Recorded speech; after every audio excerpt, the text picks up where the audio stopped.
seen that partnership between humanitarians and also private sector has really assisted me, especially talking of humanitarians, like registering business here in this country, and you are a refugee. I will tell you it is not easy. You need more than one document to, for example, get a work permit. I applied for business registration certificate. I salute the government of Kenya. It took me only 11 days.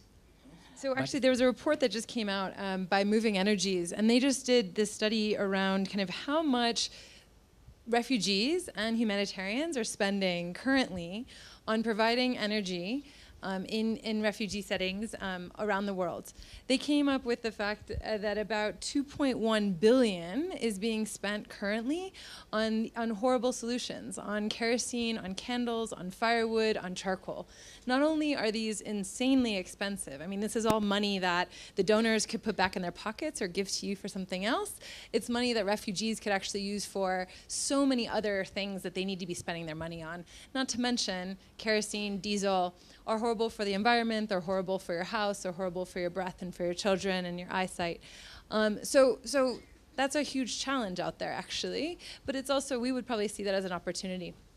So we sell solar-powered lights and energy products around the world. We've sold over 13 million to date, and we've impacted over 58 million people globally. We sell in 63 countries around the world. So we don't just, we think there's huge demand out there. We know that people are spending this money on things that they would rather not. And so if we can provide our service, then these people can start saving that money or spending it on something else. So this is also, I think, more a comment than a question, but it refers back to the fact of business principles and humanitarian principles. And I do think that with the introduction of the UN guiding principles on business and human rights, and with the children's rights and business principles, I think there's much more of a momentum. But I also just returned from the mining in Daba in South Africa, in which we had discussions with the mining industry around the impacts of children's rights. And I think that sometimes we're also having discussions with a sector that does sometimes violate on human rights and doesn't necessarily have the principles in place that I would say encourage the respecting and supporting of human or children's rights. And I think there's also a very strong economic argument for working on this. It's not just about doing the right thing, because sometimes I think we also forget that there's people behind the businesses. But just two figures that I thought were quite shocking is that during a market crisis, we found that companies who actually have a CSR strategy in place and who work strategically on CSR, there's no impact there. But if they don't, so having a lack of a CSR strategy, they saw a 2.4% decline during a market crisis. And the second thing, just for a mining industry, is that for a capital expenditure of 3.5 billion, if there's community conflict, which occurs very often with the mining industry, this can cost them up to $20 million a week.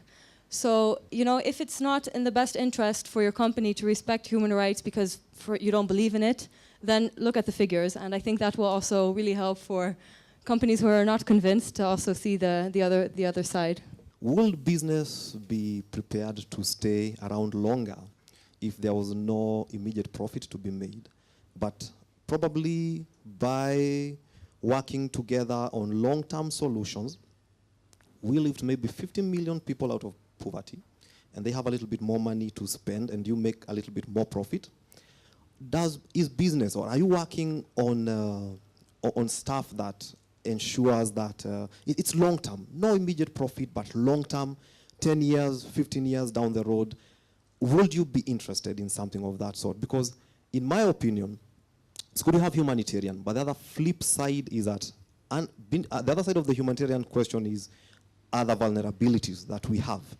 I think in a nutshell is, would you be ready to stay that long?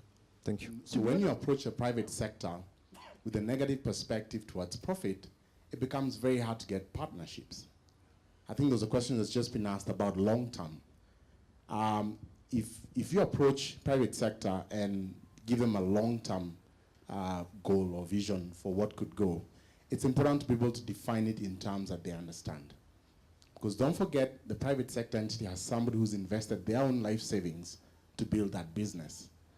So if you cannot show them what's in it in the longer term, then it's difficult to ask them to be a partner for that long. So I think there are opportunities for us to do that, but it is important for you to let us know what are those opportunities, how best can we, for instance, integrate those of us who are unfortunate per se. What are the considerations we need to make when we integrate them into our businesses, into our society? There's a lot we can learn from that. Thank you. We are also moving very fast away from just providing food to providing assistance through cash and restricted cash and using a lot of IT related systems to do this. So in the humanitarian angle, we do have some of this expertise also, quite a bit, but there's a lot that we can also gain from the private partner side to be more effective in delivering these services. So as the way the humanitarian agencies change the way we offer services and support, it opens a window for different players who have the relevant expertise to have a role to play in providing this support.